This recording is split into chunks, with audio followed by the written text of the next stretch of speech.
Very good. Okay. The key verse is 1 Chronicles 29, 27, and 28. And the time that he reigned over Israel was 40 years.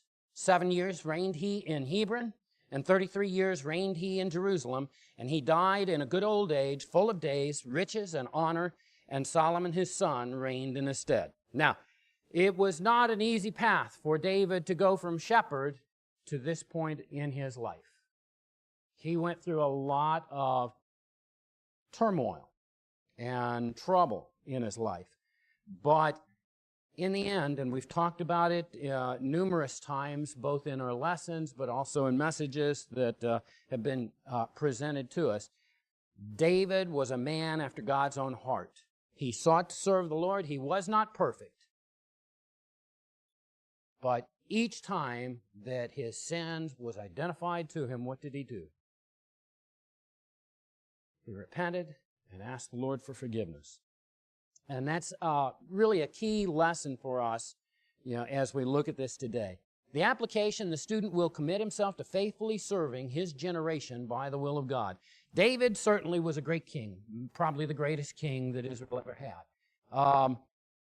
But God has greatness for each of us. It's not the same. It's different. There is a key to it. We have to submit to His will. We have to serve Him out of a willing and a pure heart, desiring to please Him. For introduction, as we look at the events recorded in these chapters, David's in the waning years, and you'll see that he's in 1 Kings, he's in bad health. After many years of wars and troubles, the time for his heir, Solomon, to take the throne is near. However, even in his old age, it's not without intrigue, troubles. And so, as we look at this, we'll see it crop up its head again. David's life is a warning to all parents. As we look at this, again, David comes to deal with one of his sons. This is the fourth son. For us to keep in mind, David's example as a father and as a parent clearly was not a good example. It had a lot of gaps. We have to remember we only have one shot at raising our children. There are no do-overs. You can't attempt to go back and correct it once they've moved out of the house. It doesn't work that way. At that point, all that you can do is what? Acknowledge your mistakes and share your learned wisdom. And then it's up to them as to whether they will accept it or whether they're going to go down their own path and their own troubles. So that's an important lesson for us. Also, our lesson shows us how a proper recognition of the greatness of God and all that He's done for us will humble us and cause us to willingly and abundantly give ourselves and our substance from a heart of love. Too many of us today will give, but we give it begrudgingly, whether it's our time, whether it's our energy and effort, or whether it's our material wealth. But God looks for us to give out of a heart of love. In the lesson, it shows how David's example of this, of giving with a willing heart, was an example before the leaders and the people, and it caused them to, in turn, desire to give out of a willing heart, a pure heart. And it created a unity among the people.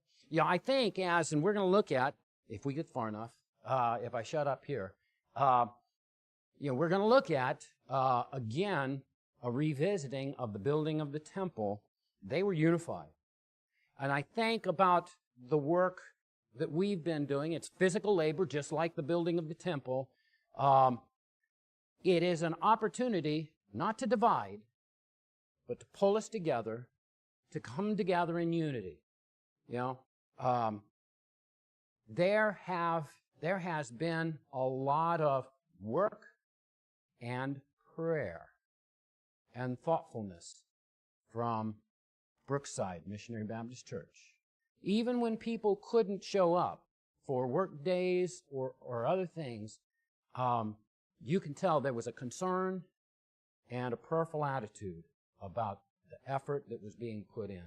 Hopefully, it results in a unity through that progress that will cause the same thing in our lives and among us as God's people today as David provided the material, as they came together to provide the material for the building of the temple. These things are just as true and applicable to us today as God's people. Any other thoughts, comments, questions before we get started? All right. 1 Kings chapter 1, 53 verses. We'll start with, if somebody would read the first 4 verses.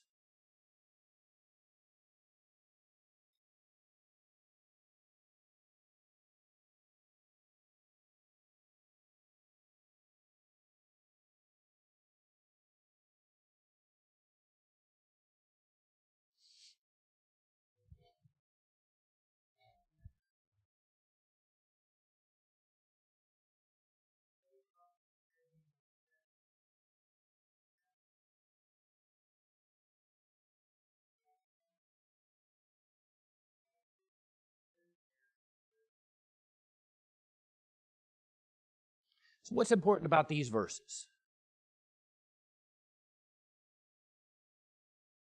He was old and dying. His body was giving out. You know, when you start to get older, your furnace gets messed up. Cindy's furnace has been messed up for a long time. But for most of us, as we get older, we just, those temperatures really vary substantially. Those that were once hot all the time, now they deal with coldness. I remember being at Mom and Dad's house in the summertime, and it was hot outside, and Dad had the heat on. He was bringing that temperature up to above 80 in the house, and it was rough. So it was in his latter years. But that was David's condition. So how did they deal with it at that time? This was not unique to David. How did they deal with it? Where they had this ability? They used body heat. The body, and here they brought in Abishag, a Shunammite, and brought her to the king. She was very fair, and she cherished the king, and she ministered to him. But the king knew her not. What does that mean? Yes, there was no intimate relationship there. Again, it was a widely practiced therapy,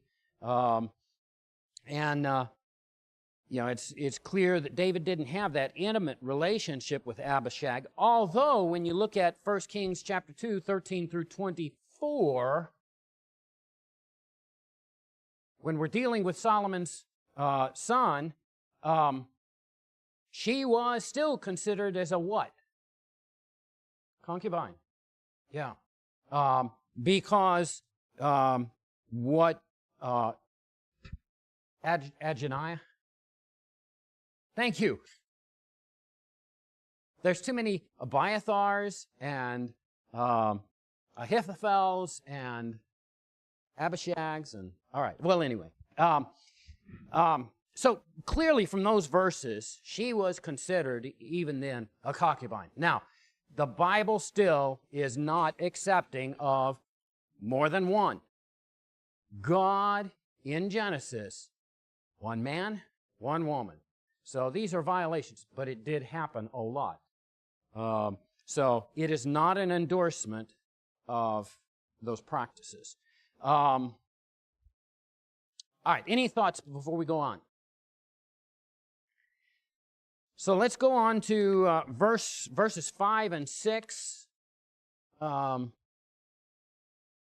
In fact, let's go ahead and read all the way down through verse 9. So 5 through 9.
All right, so what do these verses tell us?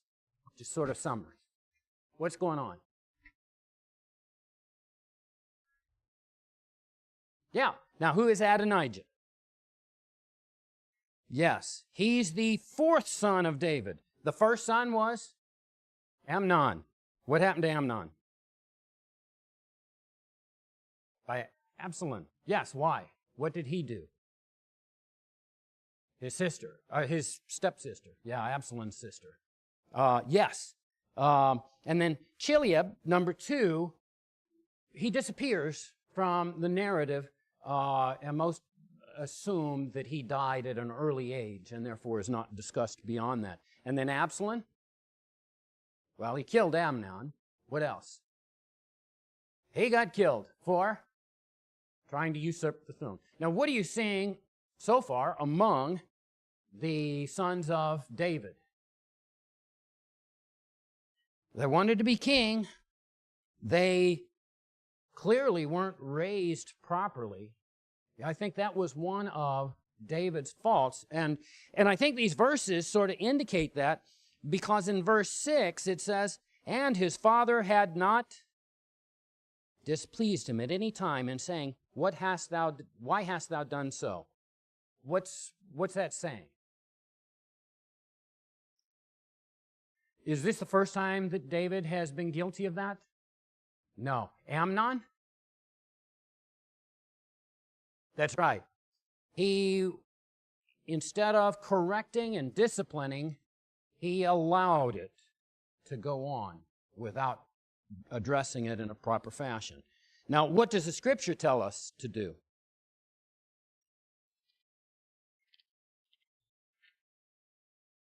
That's right. Proverbs 13:24. "He that spareth his rod hateth his son, but he that loveth him chasteneth him betimes." Now, I have heard explanations of this that's not really talking about using corporal discipline. A rod, a switch, a belt. I had all 3 of those. And they were used often. I was raised often. About 6 inches.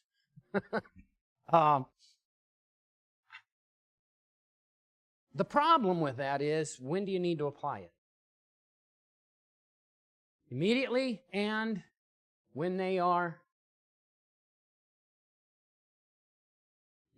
young, because it's then that their personality is flexible and moldable.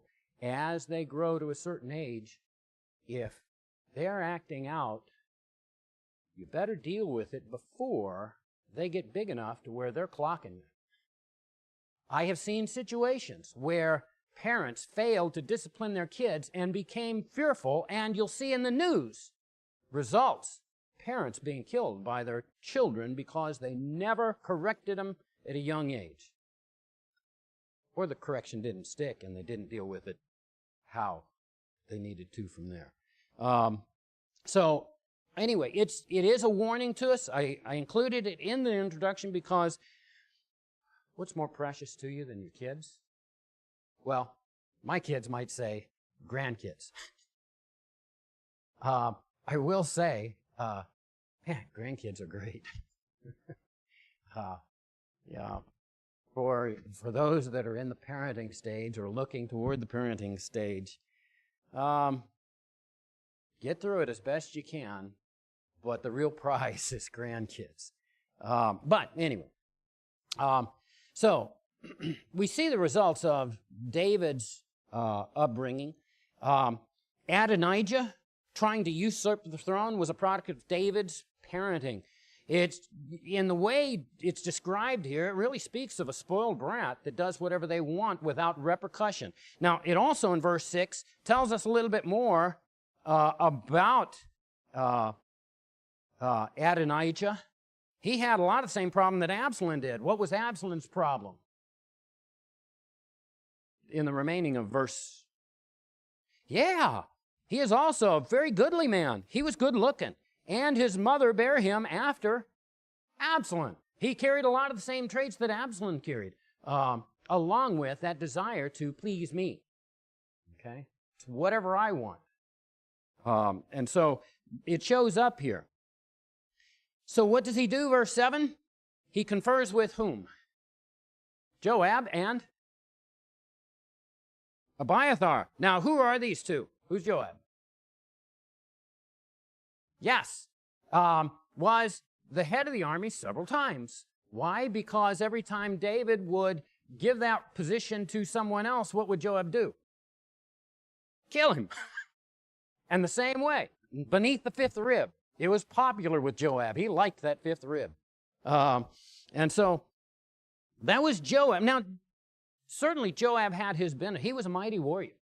No question about it. And there were times when he had good advice for David. However, there were also times, as in those murders, and here where this is really treasonous, right?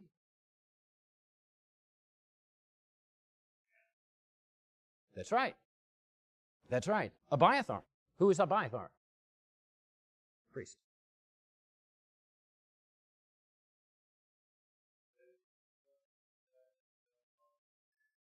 I would agree.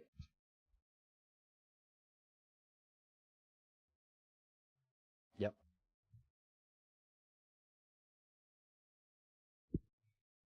Yep. Yep. Now, why choose here Adonijah but not Absalom? Maybe it was because of David's age. Maybe Absalom was young, but David wasn't old at that time, and so he was still willing to follow David while he was in his strength. But now that David is old, maybe he's looking to the next one. And who was the next one in line?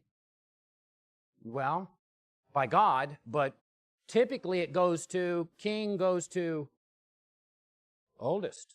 So the first three are dead, and the fourth would have been Adonijah.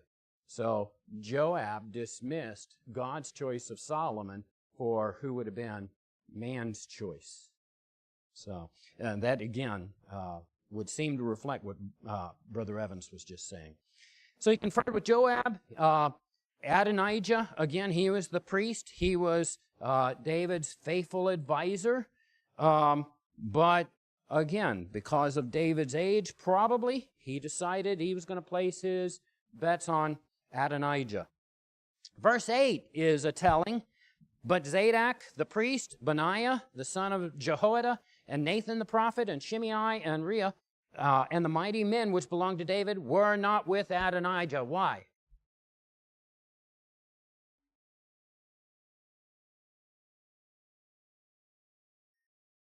Yeah, they weren't invited. They were not invited. What's that indicate to you? Secrecy.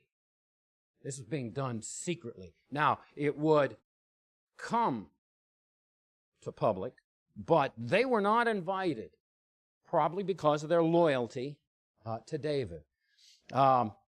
Verse 9 indicates what?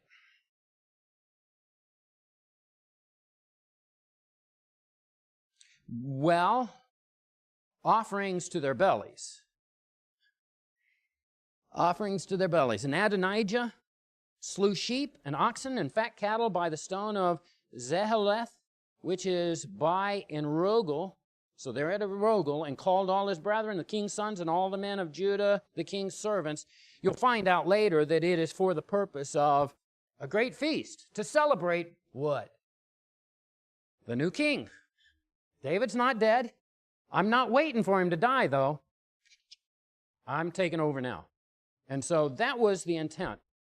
As we move on,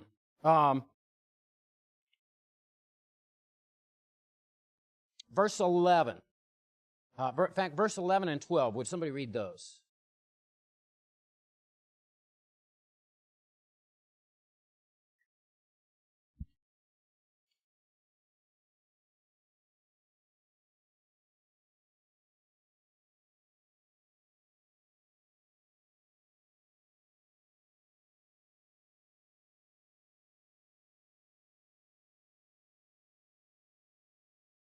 All right, so this was secret, but Nathan came to hear of it, see it somehow, and so he went to Bathsheba. Now, why Bathsheba?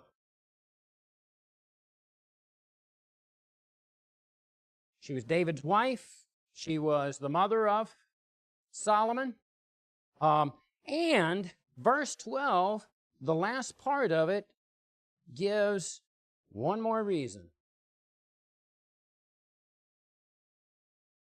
What did he mean by that?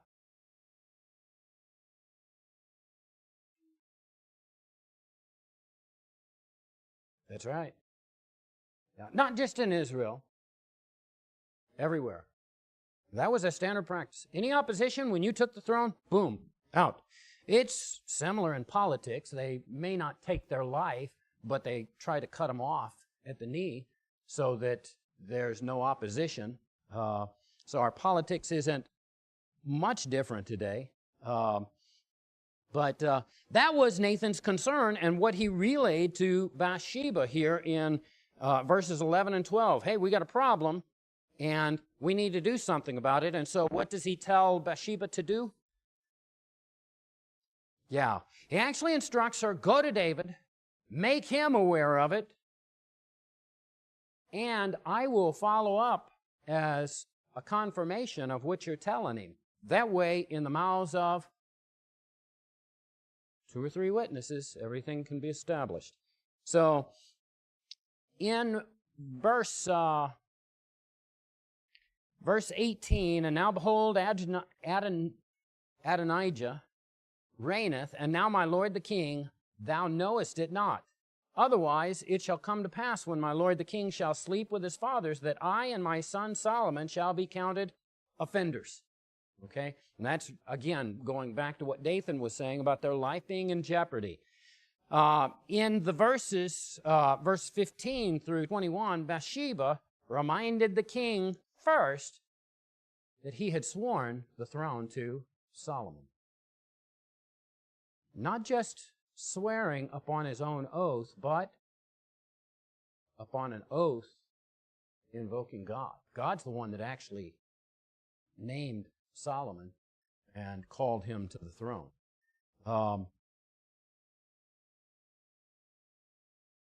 Yes. Yep. Yes, I agree. I think he was a little sly in it, but he knew there had to be a plan. And that's what this was about. You go in first and you present this to the king. You are the wife. And then I, as the prophet, will then come in and confirm those things that you've spoken of. So, verse 18, and now behold, Adonijah reigneth, and now my lord, the king, thou knowest not. Otherwise it shall come to pass when my lord the king shall sleep with his fathers, that I and my son Solomon shall be counted offenders. Again, reminded him of the promise, made sure he understood that it probably would result, very likely would result, in Solomon and Bathsheba being put to death. And then as she was informing him, then Nathan appeared and confirmed the words of Bathsheba before David. So, verse 27 goes on, is this thing done by my lord the king? Now this is Nathan in verse 27 speaking, and he again confirms what Bathsheba said, but then he asks of the king, is this thing done by my lord the king? And thou hast not shown it unto my servant, who should sit on the throne of my lord the king after him? So why is he asking this question this way?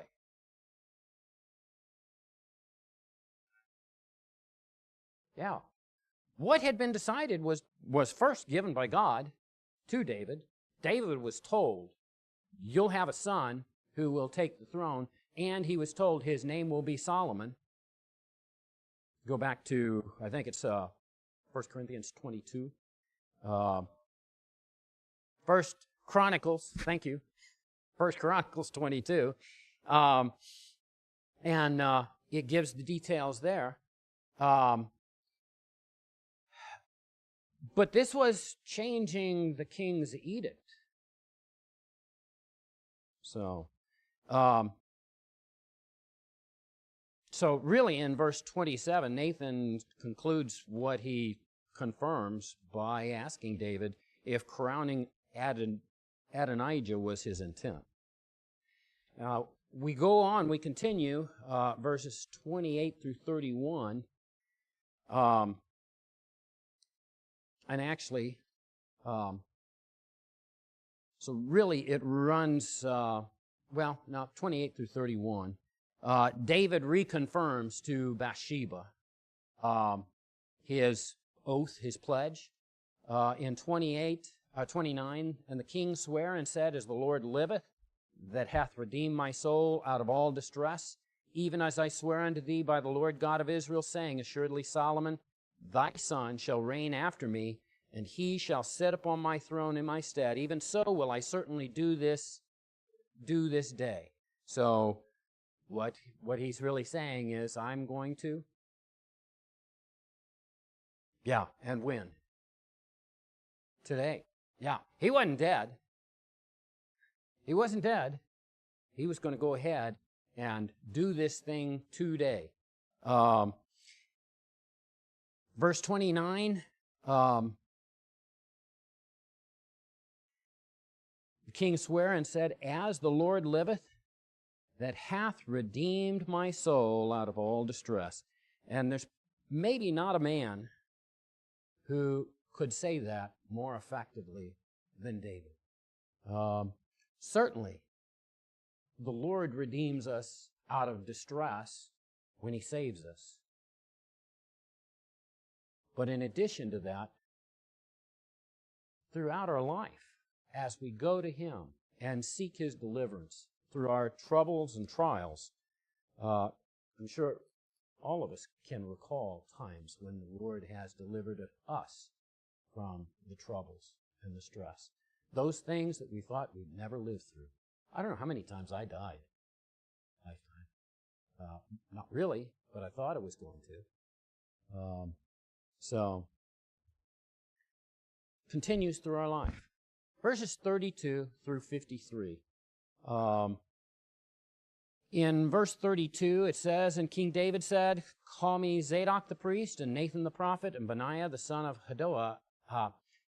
Jehoiada, and they came before the king. Now, who are these three? Well, the prophet, the priest, Zadok. Now, the priest that David had counsel before had gone, so he called Zadok in. And then what happened to his military leader? Joab, was leading on behalf of Abiathar, or attempting to, and so he calls in Benaiah. That's right, Benaiah. Verse 38 says, So Zadok the priest and Nathan the prophet, Benaiah the son of Jehoiada, and the Cherethites and Pelethites went down and caused Solomon to ride upon King David's mule and brought him to Gihon. And Zadok the priest took an horn of oil out of the tabernacle and anointed Solomon, and they blew the trumpet, and all the people said, God save King Solomon. So this happened that very day. David gave command, these things that happened in the previous verses we skipped. David commanded that they do take these actions to install Solomon as king that very day. And so very quickly they gathered him up. That's right. With David alive, who's going to question it? They caused Solomon to ride on the royal mule, signifying that kingship, king. The anointing, signifying chosen, kingship. And sitting on the royal throne certainly was significant of. All of these things pointed to, they were different things that pointed to Solomon was the true king. Verse 40, and all the people came up after him. Well, let me back up. Verse 39, that last part. And they blew the trumpet, and all the people said, God save King Solomon. Now, in verse 40, and all the people came up after him, and the people piped with pipes and rejoiced with great joy, To what extent?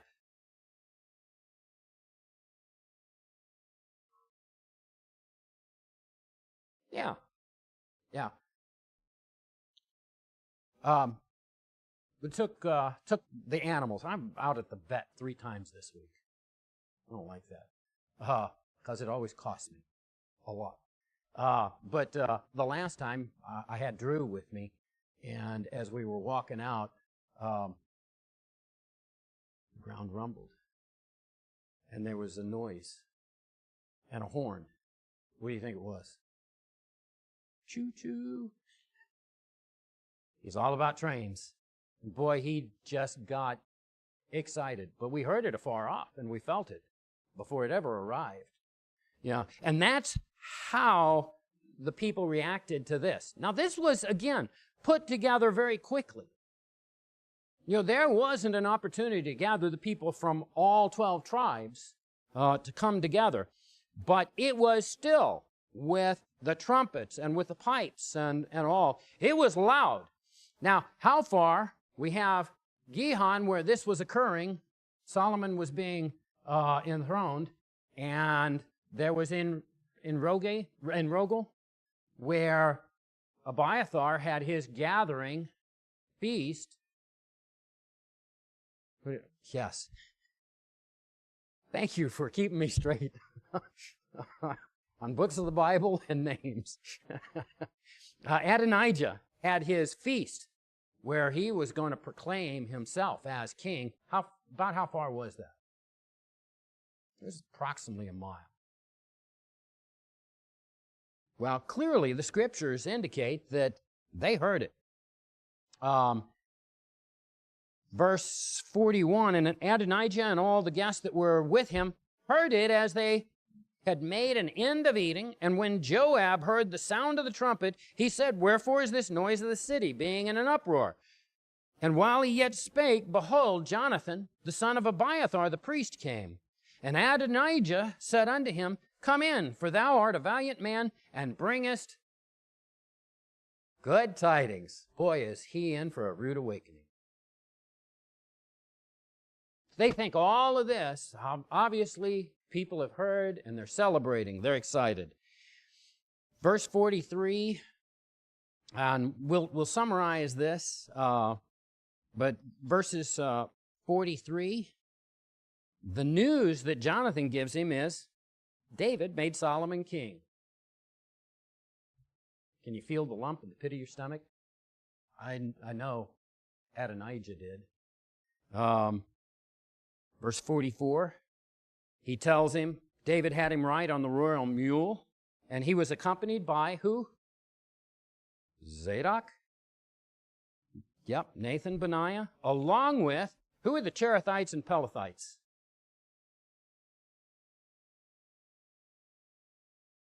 Yes? Yes. They were not Israelites. They were foreign warriors, but they were loyal to David throughout. And they remain loyal here. They were David's royal bodyguards. So, again, all of these signify. Verse 45, Jonathan tells him, and he was anointed. Verse 46, he says, and he's sitting on the throne right now. He sits on the throne. And 47 says, King David bowed himself to Solomon.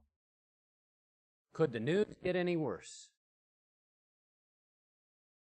So what did they do?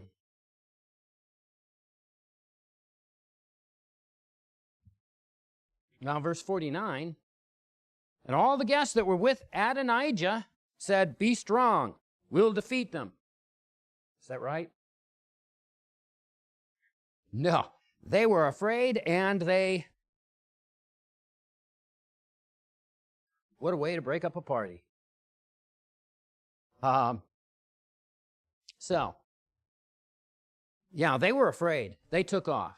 And beginning in verse 50 and running through 53, verse 50, and Adonijah feared because of Solomon, and this is what he did. He arose and went and caught hold on the horns of the altar. Now, why did he do this?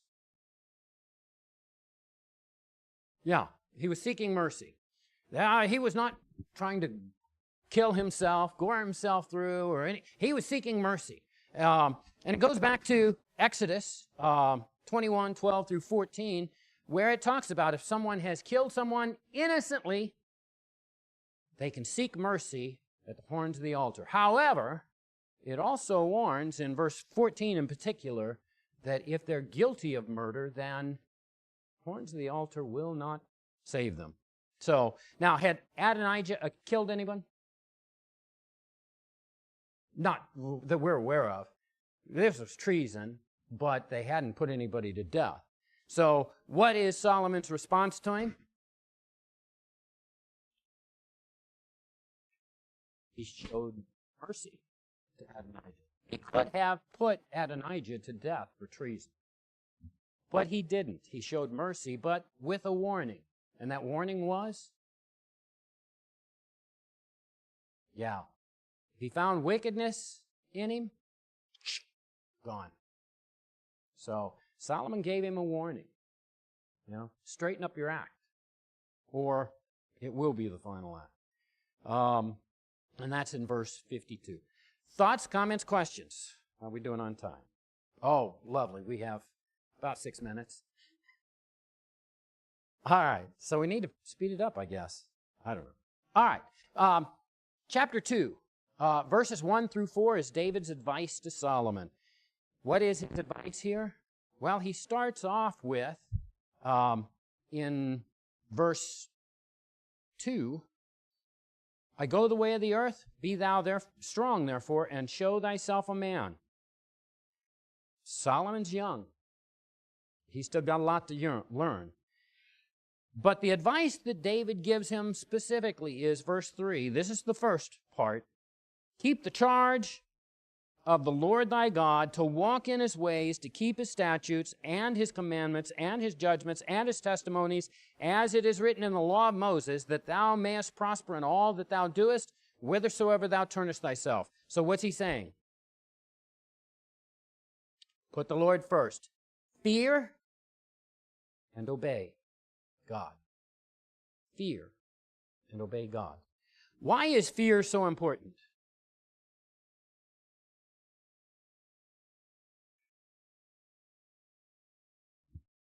A respect and an awe, and I think there is also a bit of a, God is great and powerful.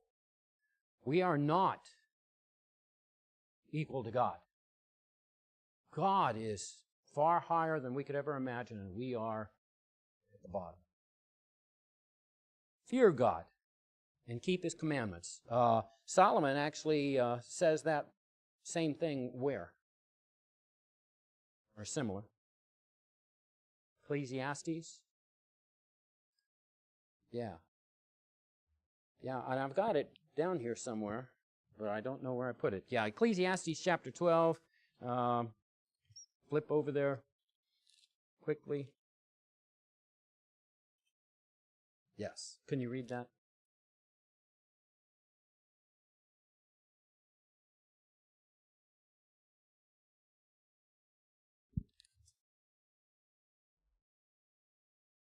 So that includes fear.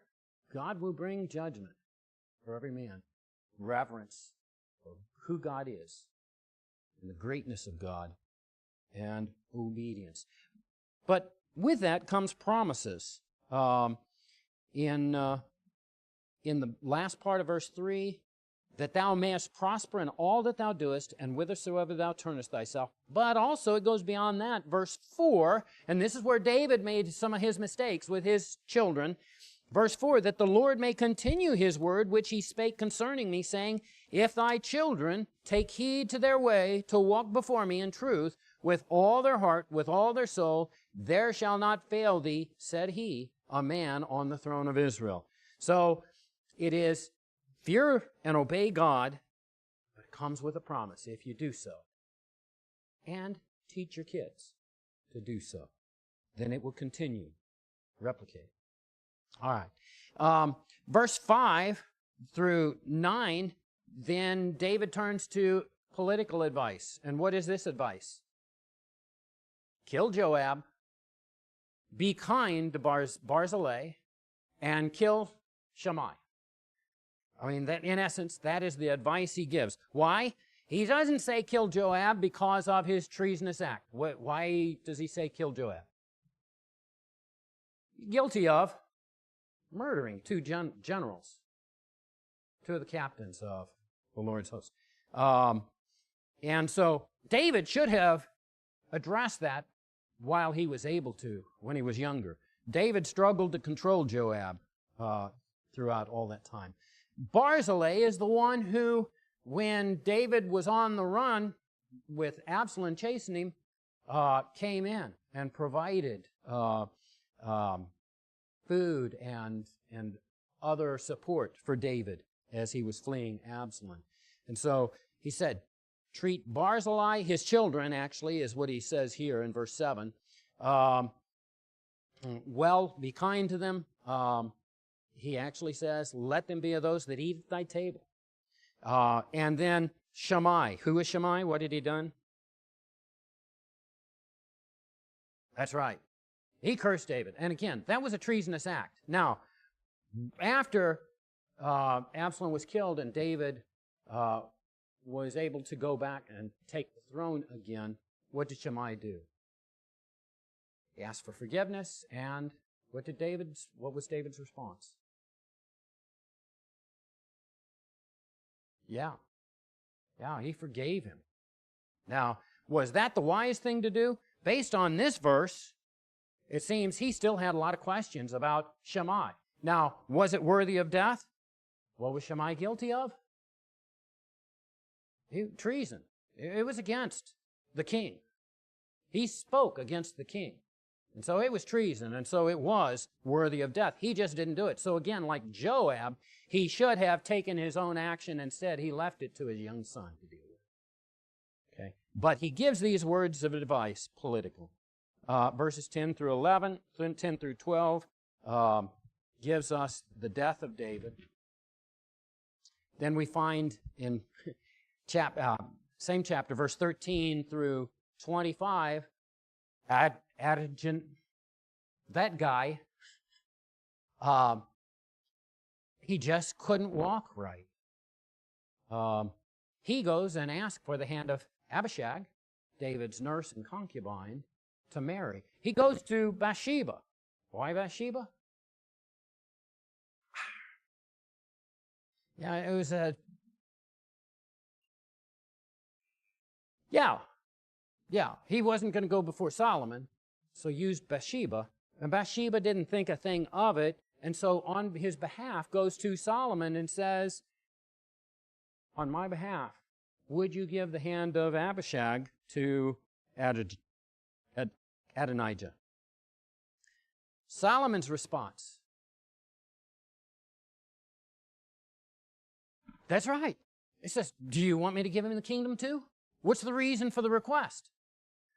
Why was that important? Why was what he was asking for such a big deal?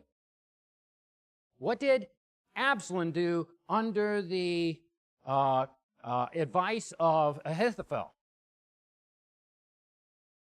That's right. David had left 10 concubines behind to take care of the palace, and Ahithophel said, Absalom, go in, mark your territory, and this is how you do it.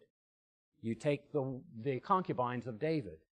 Well, this was the same thing with Abishag. It was indicating that he felt like he still had a claim on the throne. So right back to where we were before, treason. And so what happened to Adonijah?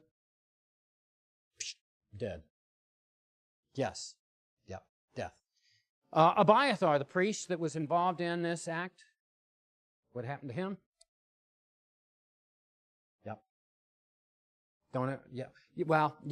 Go to your home, and guess what? You're not a priest for the Lord anymore. You will not serve in that capacity. He put Zadok in his place. And then Joab. What happened to Joab? Well, he went like Adonijah did, grabbed hold of the horns, But Solomon didn't spare his life, and the reason was, again, because he'd already killed 2 others. He was guilty. And so his life was taken. Shammai. We got to take care of him. Again, Solomon could have had him put to death. However, what did he tell him? Build a house in Jerusalem. Why Jerusalem? Probably so Solomon could keep an eye on him. And don't leave it. Well, that's right. What happened? Well, 2 of his servants took off, slaves, and he left and went after him and brought him back from Gath. Well, who heard about it? Solomon. Solomon heard about it, and what happened to Shammai? Benaiah. Yeah. All right. So, we got 2 or 3 chapters. Any comments, questions?